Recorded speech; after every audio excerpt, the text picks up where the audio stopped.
তাই তাই তাই মামার বাড়ি যাই, মামার বাড়ি ভারী মজা, কিলচর নাই। ছোটবেলায় কিন্তু এই কবিতাটা আমরা অনেকেই পড়েছি। তো কবিতার মতো এই কথাগুলো কিন্তু বাস্তবেও সত্যি। মামার বাড়িতে কিন্তু সত্যিই ভারী মজা, কিলচর একদমই নাই। তো তোমরা তো অনেকেই জানো, এর আগের একটা ভিডিওতে আমি বলেছিলাম যে আমার মামার বাড়ি গ্রামে। তো সেদিন গেছিলাম মামার বাড়িতেই বেড়াতে। সেদিন বলতে বেশ কিছুদিন হয়ে গেল গেছিলাম মামার বাড়িতে বেড়াতে। এবার চারিদিকে এত সব গাছে গাছে ফল সবজি ফুল হয়ে রয়েছে না, তো আমার ইচ্ছে করলো যে আমি একটুখানি ভিডিও করে নিই। তো সেক্ষেত্রেই ভিডিও করা স্টার্ট করেছি। আর দেখো মামার বাড়িতে চালের উপরে কত সুন্দর কুমড়ো হয়েছে। এটা আমার ভাই। তো ভাই একটা কুমড়ো পেড়ে হাত উঁচু করে আমাকে দেখাচ্ছে, বলছে দিদি ভিডিও কর। কুমড়োটা ভাই পেরেছে, আমি বাড়িতে যাব, বাড়িতে নিয়ে যাব সেই জন্য।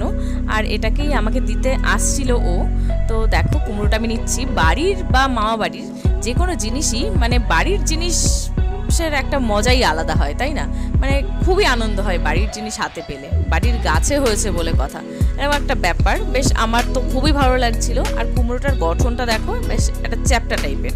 তো তারপরে চলে গেলাম আরেকটা চালের উপরে হয়েছে চাল কুমড়ো। তো চাল কুমড়ো পাড়তে, এটা হয়েছিল বড় মামিদের চালের উপরে। তো সেই চাল কুমড়োই পাড়তে গেছিলাম। দেখো চাল কুমড়োটা এখনো কত কচি, এটাকে পুরো দেখে মনে হচ্ছে শশা। তো আমি একদম চালের উপর উঠে গেছি। তো ভাইকে ফোনটা ধরিয়ে দিয়ে বলছি নে চল ভিডিও কর। তো আমি চাল কুমড়োগুলো কেটে নিচ্ছিলাম, আর এগুলো সবটাই আমি বাড়িতে নিয়ে আসবো বলেই কাটছিলাম। আর দেখো কি সুন্দর, একদম টাটকা আর ফ্রেশ, মানে বাড়ির জিনিস, তাও আবার গ্রামের, মানে একদম সার ছাড়া, সত্যি খুবই ভালো। তো তোমরা কে কে চাল কুমড়ো খেতে বা কুমড়ো খেতে পছন্দ করো আমাকে জানিও। আমার তো চাল কুমড়ো জিনিসটা খুব বেশি পছন্দের কুমড়োর থেকে। আর তারপরে দেখো গাছে বেগুন হয়েছে। তো সবগুলোই দেখাচ্ছে কিন্তু আমার মামার বাড়ির গাছে। তো এই বেগুনগুলো খুব মানে টেস্টি লাগে।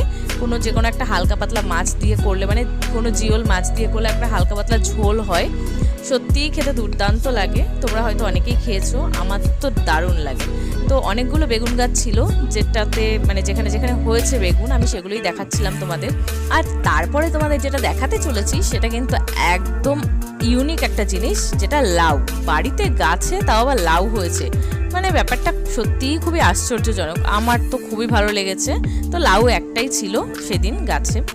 আর তারপরে দেখো এই ফুলটাকে দেখো কত সুন্দর না, এই জবা ফুলটা। জবা ফুল তো কমন, কিন্তু এই জবা ফুলটা আমি এই কারণে ভিডিওতে ক্যাপচার করেছি যে একদম আনকমন টাইপের ফুলটা।